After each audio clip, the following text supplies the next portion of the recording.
There's been so much talk about coaches.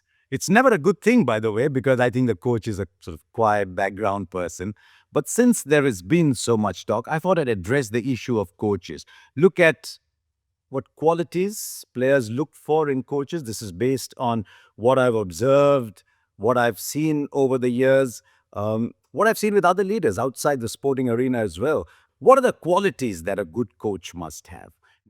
Number one, if you only had to pick one and forget everything else, the coach has got to be a giver. The coach has got to be up thinking, how can I make my player better? What can I do to make this team better? And the coach stays in the background. The coach is almost like the provider, always in the background, never up front, but by attitude, by temperament, the coach has to be a giver rather than a doer. A coach must work in the background. A coach can never be center stage because it is always the captain's team. When a coach has been a player, he'll always tell you, look, it's the captain's team. And so when the coach becomes, when that player, assuming he's been captain at some point or a player becomes the coach, he's got to understand that his role is now to be in the background. Rahul Dravid is excellent at that, at recognizing the fact that he is support staff. Gary Kirsten was very, very good at that. Gary Kirsten would always say, I will work harder than you at making you better. And he'd spend long hours trying to understand his team, trying to make them better. John Wright was another person.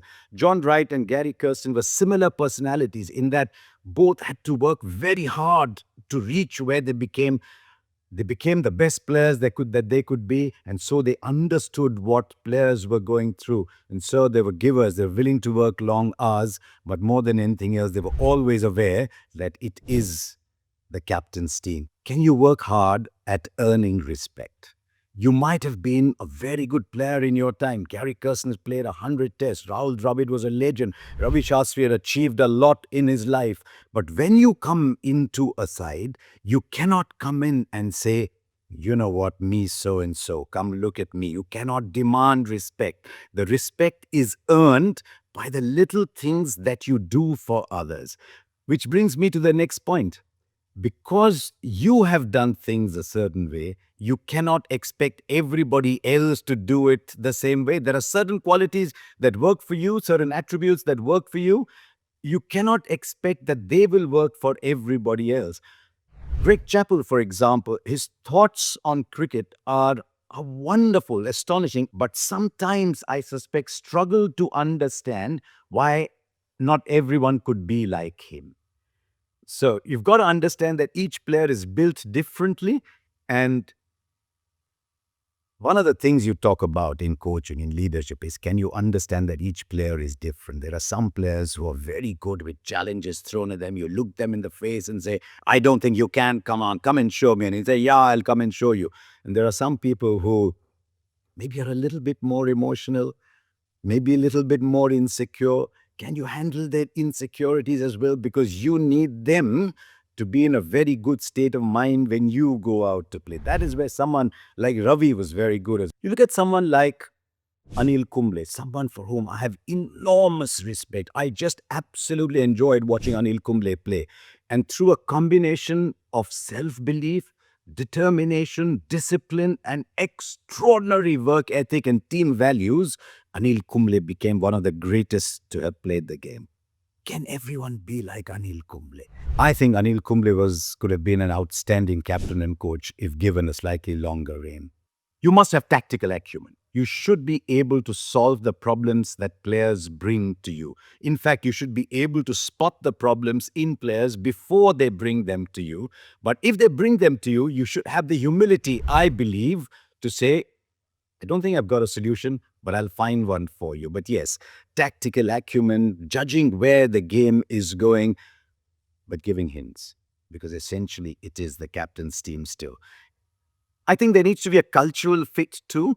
Sometimes you try to import a different culture, hoping that your players will learn from them. But if the cultural fit is wrong, sometimes with Australian coaches that happens because Australia play the game a certain way. Australia are hard in your face. They don't mind telling it to you. Sometimes in Asian countries, people don't want what's going wrong with them to be told to the public. A Sri Lankan famously told an Aussie coach, if there is a problem in the family, do you tell the neighbors?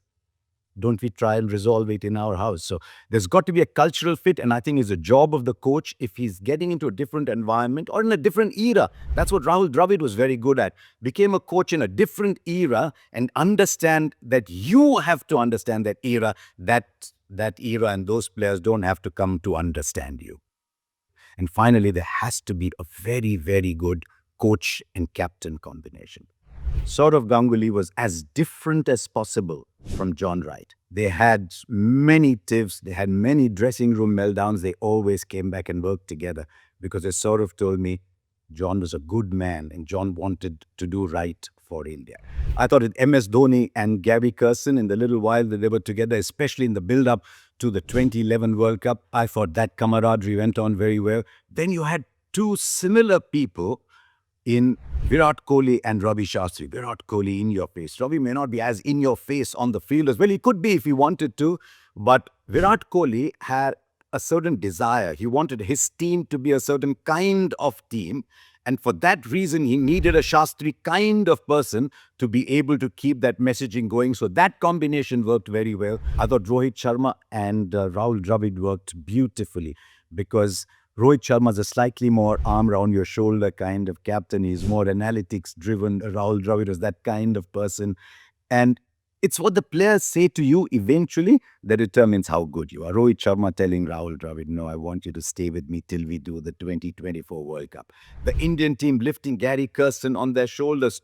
If I was Gary Kirsten, it would mean more to me than all the money the BCCI paid me if my players wanted me to continue after my term was over and actually lifted me around and took me around when they had won the World Cup, not me.